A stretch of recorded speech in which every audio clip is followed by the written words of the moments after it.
करके गांव आता है। वहाँ पर 20 तारीख को पुलिस को सूचना मिली थी कि 18 तारीख की शाम से जो मृतक हैं सुरेंद्र पिता अब्दुल्लाल मडावी, वो अपने घर से रानी अवंतीबाई के कार्यक्रम की मीटिंग के लिए निकले थे, परंतु देर रात तक घर नहीं आए। अगले 2 दिनों तक परिजन उनको ढूंढते रहे पर उनका मिले नहीं। उसके बाद उन्होंने पुलिस के पास गुमनाम दर्ज कराई थी।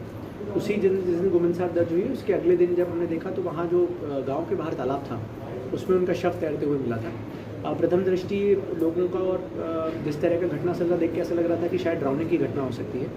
इमीडिएटली बाद जब उसका पोस्टमार्टम कराया गया और जिस प्रकार की नेचर ऑफ इंजरीज थी उससे क्लियर हो गया था कि ये होमिसाइडल केस है, जिसको सुसाइडल बनाने की या आत्महत्या या डूबने की हत्या बताने की कोशिश की जा रही है। उस होमिसाइडल केस में जब हमने इन्वेस्टिगेशन किया तो डॉग स्क्वाड, FSL अधिकारी, सभी प्रकार के जो फॉरेंसिक एविडेंसेस होते हैं उसकी जांच में ये पता चला कि इसमें जो 2 आरोपी हैं, तो ये जो मृतक हैं ये उन्हीं गांव की एक महिला हैं जो विडो थी। उनसे करीबन 5-6 साल से इनका प्रेम प्रसंग था, संबंध था, उनके घर आया जाया करते थे और यही बात उस महिला के बच्चों को बिल्कुल पसंद नहीं थी।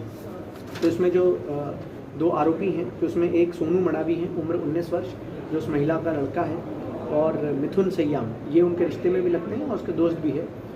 इन दोनों लोगों ने पहले से ही षड्यंत्र करके ये प्लान बनाया था कि यदि अब ये मृतक जो है ये उस महिला से मिलने के लिए रात में घर आएगा तो उसकी हत्या कारित की जाएगी।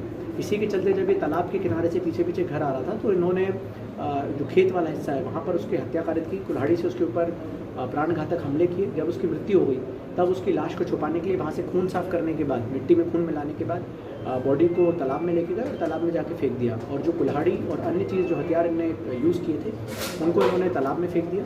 उसी के साथ इन लोगों ने जो कपड़े पहने हुए थे उनको घर जाके धोने लगे। इसमें फॉरेंसिक टीम और ह्यूमन ब्लड डिटेक्शन किट जो होती है उसकी मदद से हमें काफ़ी सारे एविडेंसेस मिले। जब हमने वहाँ के टेक्निकल सर्वेलेंस के जो फुटेजेस हैं और जो टेलीकॉम के डेटा हैं उनको चेक किया तो पता चला कि इन लोगों की रात भर एक्टिविटी थी। जब इसमें विरोधाभास पाया गया, इनसे सघन अलग अलग पूछताछ की गई तो उसके कारण ये पूरा खुलासा हुआ और फिर जो हथियार थे वो इनसे बरामद किए गए हैं और इनको आज न्याय